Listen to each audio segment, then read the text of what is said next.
Welcome along to Taking the Biz. For first time viewers, this is a YouTube channel dedicated to helping A-level business students revise for their exams. In this tutorial, we're going to take a look at a topic known as stock or inventory control.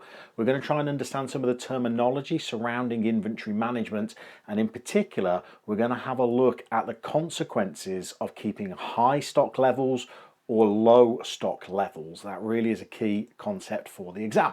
So let's start with the diagrams first of all. You'll probably seen these in class, that you've got to learn about what are known as inventory control diagrams. And as always with a diagram, to understand the concept, you've got to understand the axes first. So let's have a little look at what this diagram shows or explains to us. You can see that along the x-axis at the bottom there, what we're going to do is we're going to track what happens in this business over time. Now, for some businesses, they might manage their inventory or their stock in terms of hours or days. In this example, we're going to have a look at what happens to a firm's stock management over the course of several weeks. Now, up the y-axis here, it's going to tell us how much stock the business has inside that organisation at different points in time. So if we get tucked into the diagram, it's going to help us to understand some of the key concepts and terminology surrounding inventory control. Let's start right at the top there with this dotted line.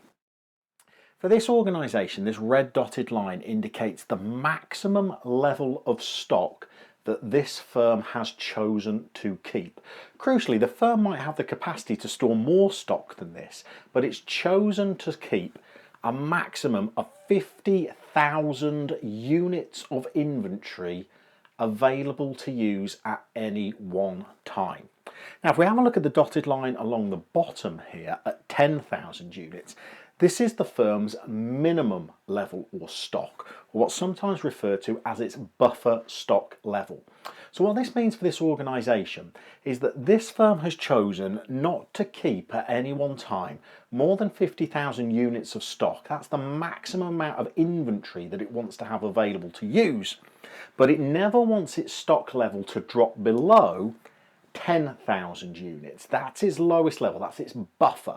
So this shows us over the course of a few weeks what the business's stock level is as it fluctuates between its maximum level of 50,000 units and its buffer stock level of 10,000 units.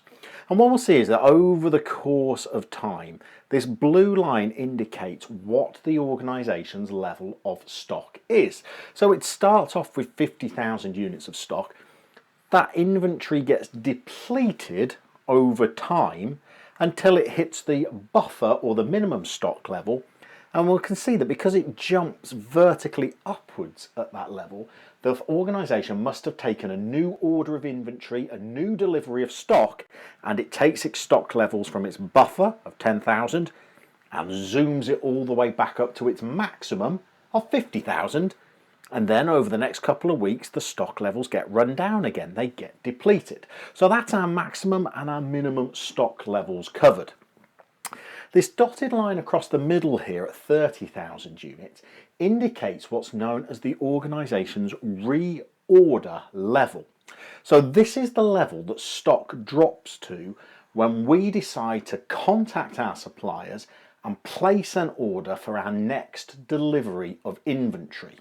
So as our stocks start to get depleted, as soon as they drop as low as 30,000 units in this diagram, we contact our suppliers, we put in our order for our next delivery or batch of inventory, and that means that by the time our stock levels have dropped down to our buffer, our suppliers have got the order ready, they've processed it and they've delivered it, and our stock levels rise back up to our maximum again. Now, the time that our suppliers take between us placing that delivery and them actually arriving and delivering that inventory to the organisation is known as a lead time. So the time that elapses between placing an order for some more inventory and that inventory arriving from your suppliers is known as the firm's lead time. On this diagram, you can see that the lead time is 1 week. So our stocks get depleted. As we reach 30,000 units after a week, we place an order with our suppliers.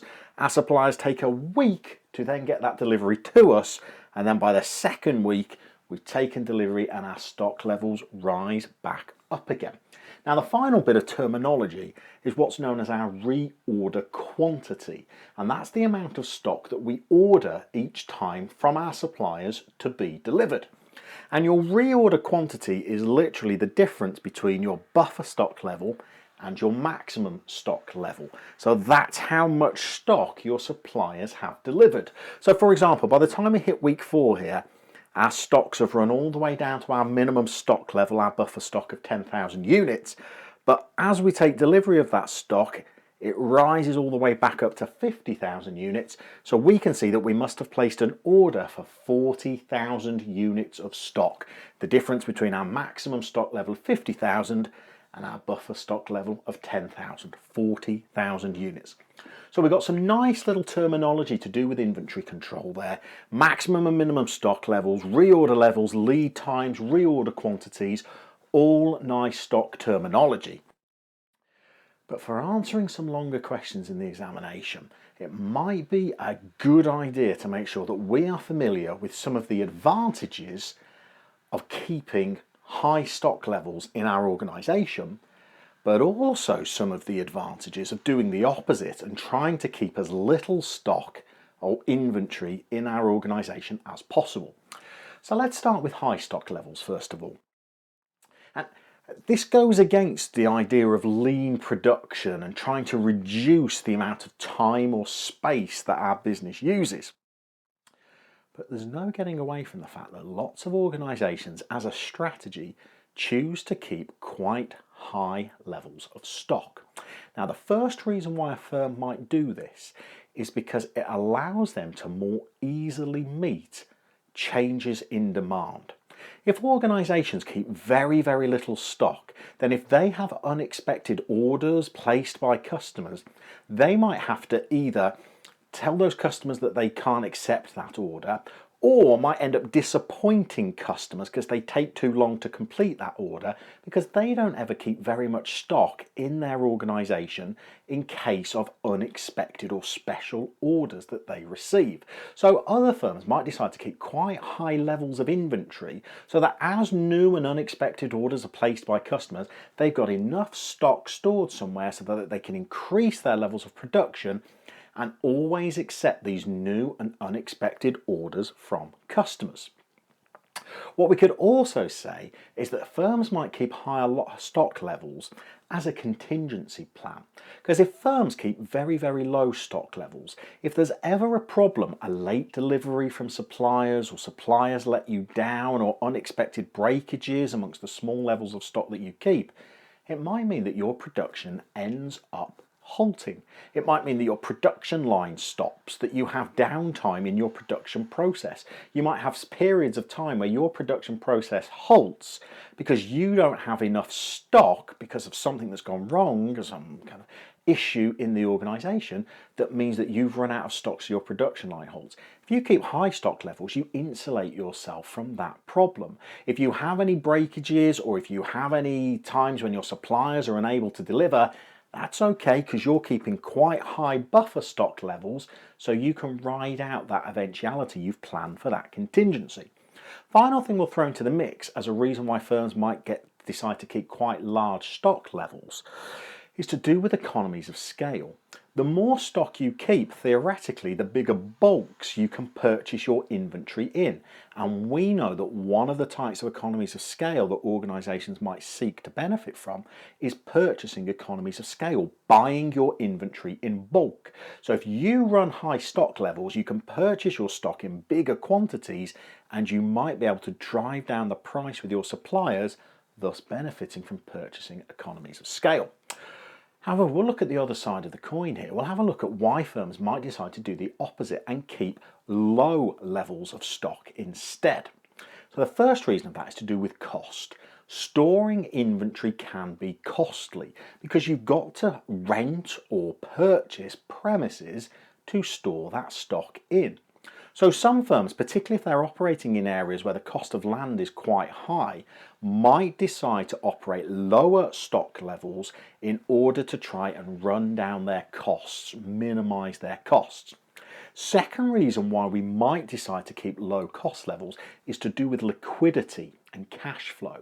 So firms might decide to try and keep as little cash as possible tied up in stock, making their firms more liquid, leaving more cash reserves available in the business because less of it is in a warehouse somewhere tied up as stock. So that can be a deliberate strategy as to why firms are keeping low stock levels. Final thing we can throw in the mix is a little bit of a more practical reason there to do with things like security and breakages, especially if the kind of inventory that we're storing is something that's perishable, something that can go bad, go off.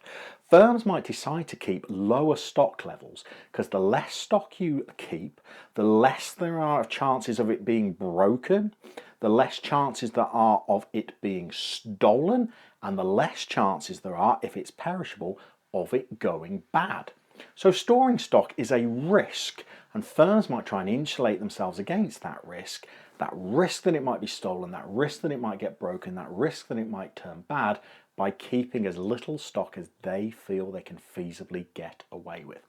So inventory, an important topic for the exam, important to know the terminology, but crucial to know the reasons why firms might keep high stock levels and those counter reasons why firms might keep low levels of inventory. Good luck with the rest of your ongoing revision. As always, keep on taking the biz, and we will see you soon for some more revision tutorials.